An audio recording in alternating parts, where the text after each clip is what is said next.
নতুন দলে যোগ দিয়ে আনুষ্ঠানিকভাবে রাজনীতির খাতায় নাম লেখাতে অন্তর্বর্তী সরকারের উপদেষ্টার দায়িত্ব ছাড়লেন নাহিদ ইসলাম। অভ্যুত্থানে নেতৃত্ব দেওয়া ছাত্র জনতার প্রতিনিধি হিসেবে অন্তর্বর্তী সরকারের উপদেষ্টার দায়িত্বে আসা নাহিদ ইসলাম 6.5 মাসের মাথায় সেই দায়িত্ব ছাড়লেন ছাত্র জনতার কাতারে ফিরে যাওয়ার জন্য। অন্তর্বর্তী সরকারের তথ্য ও সম্প্রচার মন্ত্রণালয় এবং ডাক, টেলিযোগাযোগ ও তথ্য প্রযুক্তি মন্ত্রণালয়ের উপদেষ্টার দায়িত্ব সামলে আসছিলেন নাহিদ।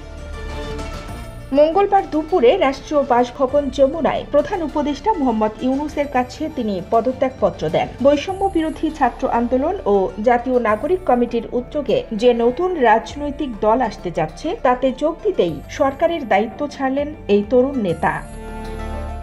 পদত্যাগপত্রের শুরুতেই নাহিদ জুলাই গণ অভ্যুত্থানের শহীদ ও আহত সহযোদ্ধাদের কথা শ্রদ্ধা ভরে স্মরণ করেছেন। রক্তক্ষয়ী গণ অভ্যুত্থানের পরে ছাত্র জনতার আহ্বানে সাড়া দিয়ে পরিবর্তিত নতুন বাংলাদেশ বিনির্মাণের দায়িত্ব নেওয়ায় নোবেলজয়ী মোহাম্মদ ইউনূসের প্রতি কৃতজ্ঞতা জানিয়েছেন। নাহিদ লিখেছেন, বৈষম্যহীন, ক্ষুধা ও দারিদ্র্যমুক্ত উন্নত বাংলাদেশ করতে আপনার নেতৃত্বে গঠিত উপদেষ্টা পরিষদে আমাকে সুযোগ দানের জন্য আপনাকে আন্তরিক ধন্যবাদ জ্ঞাপন করছি। গত 8 আগস্ট 2024 তারিখে শপথ নেওয়া উপদেষ্টা পরিষদে আমি ডাক, টেলিযোগাযোগ ও তথ্য প্রযুক্তি মন্ত্রণালয় এবং তথ্য ও সম্প্রচার মন্ত্রণালয়ের দায়িত্ব পাই।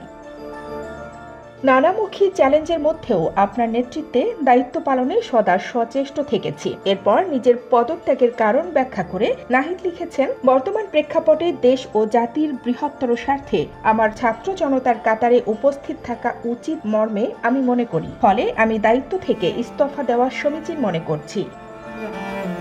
আওয়ামী লীগ সরকারকে ক্ষমতাচ্যুত করা জুলাই অভ্যুত্থানের মূল নেতাদের সম্মুখ সারিতে রেখে 28 ফেব্রুয়ারি আনুষ্ঠানিকভাবে নতুন দলের আহ্বায়ক কমিটি ঘোষণা করা হবে।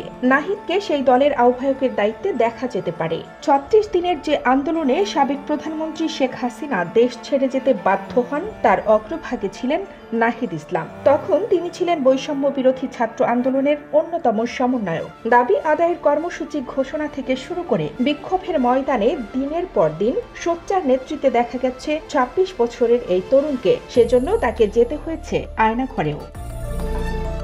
ঢাকা বিশ্ববিদ্যালয়ের সমাজবিজ্ঞান বিভাগ থেকে স্নাতক ও স্নাতকোত্তর করা নাহিদের ডাকনাম ফাহিম। তার বাড়ি ঢাকার খিলগাঁও দক্ষিণ বনশ্রীতে। 2 বছর আগে ডাকসুর সাবেক সমাজসেবা বিষয়ক সম্পাদক আখতার হোসেনের নেতৃত্বে আত্মপ্রকাশ করা গণতান্ত্রিক ছাত্র শক্তির কেন্দ্রীয় সদস্য সচিব ছিলেন নাহিদ। পরে বৈষম্য বিরোধী ছাত্র আন্দোলনে এই সংগঠনের অনেকেই গুরুত্বপূর্ণ ভূমিকা পালন করেন।